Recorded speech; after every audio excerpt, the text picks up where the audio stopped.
मारत नाही पण या कोऱ्या कागदावर तुझा अंगठा उठेव. उठवतो लवकर उठेव नाहीतर खाईल तुला चावून चावून. ठीक आहे उठवलाय. हा ओके जा झोप जाता.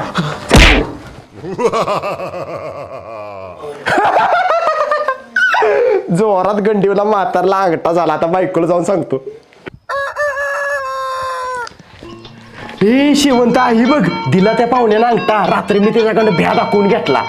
अय्या खरंच? होय. बरं का की